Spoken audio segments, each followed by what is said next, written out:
When discussing the ethical implications of using technology in the classroom, there's definitely not a lot of teachers who will disagree that technology has become relevant and important in the classroom. However, there's definitely some debate over Khan Academy specifically and whether or not that can be useful in the classroom. So looking at Khan Academy specifically, real quick, it's just a nonprofit organization that was created to provide short tutorials to students in the form of videos, as well as giving students the opportunity to complete short exercises to practice the content. And when Khan Academy first started, there were only just a few subjects that students could focus on. And now it's really expanded from math and science all the way to history, music, and it's continuing to grow. So looking worldwide, there is a large percentage of people on the internet each year.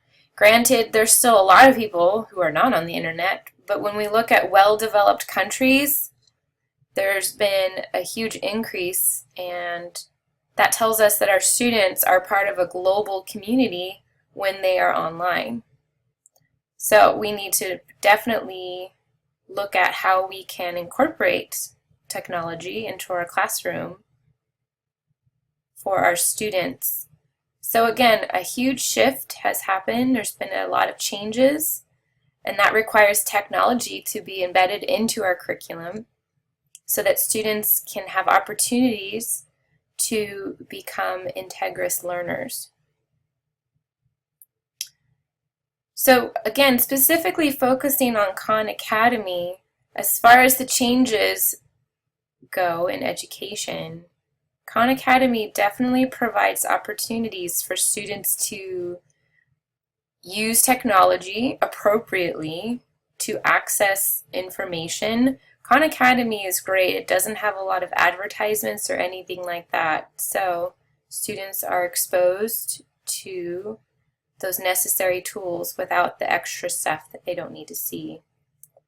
So a quick quote from Heidi Hayes Jacobs: "Teachers need to integrate technology seamlessly into the curriculum instead of viewing it as an add-on, an afterthought, or an event," which is extremely true. So moving on, technology is a necessity in the classroom. It's not just a tool for students to find answers, but it's a tool where students can work together, where they can be motivated, and they can use technology efficiently to become more prepared for the future. And Khan Academy, again, provides those tools where students can meet content standards outside the classroom, inside the classroom, as needed. So another quote: "It's not about the technology, it's about sharing knowledge and information, communicating efficiently, building learning communities, and creating a culture of professionalism in schools. These are the key responsibilities of all educational leaders." So again, we're responsible for embedding technology appropriately for our students. So when students are online, they're introduced to new technologies, new resources, and again, they need to understand what it means to be an integrous student.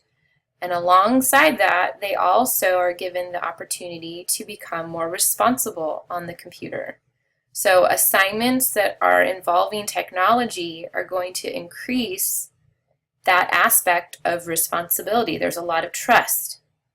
And again, Khan Academy will give students that chance where they get to independently navigate throughout the website, choosing lessons that they feel they need to work on without being told what to do. So, should teachers use Khan Academy? Again, it's a debate, but looking at where you might fall on the spectrum, there are definitely pros and cons, but ultimately, technology is needed. Whether or not teachers really agree with that, it's undeniable that technology is being used in schools and that teachers can use Khan Academy as a specific resource for their students to gain access to material and content. So again, Khan Academy might not work for every single lesson, and that's okay, but they have a great mission statement which states that you can learn anything. And as educators, we're responsible for making that statement a reality for our students. So we need to look at different avenues, resources, literature, tools, and give our students opportunities to use what they find. So there's a short video from Khan pretty much introducing their mission statement.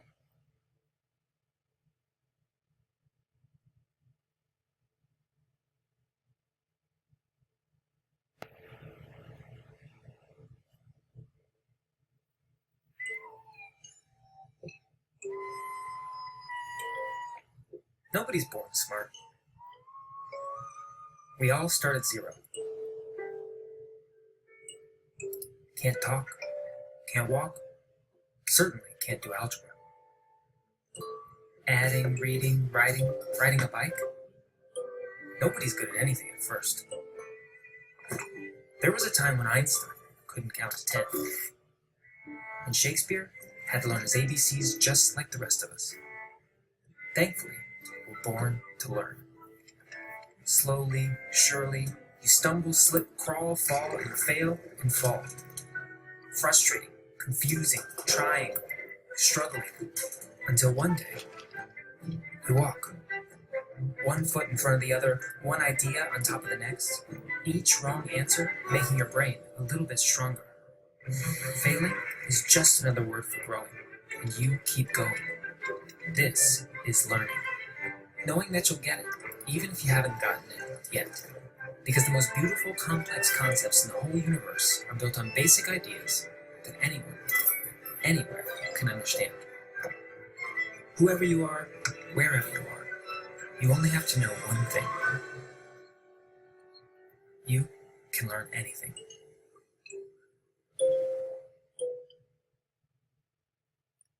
So again, whether or not that's applicable for every lesson, teachers can't disagree with that statement. I mean, our goal for our students is to challenge them to become lifelong learners.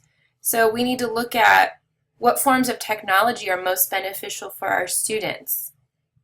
And in my classroom, Khan Academy definitely fits in for a lot of our topics that are covered in math.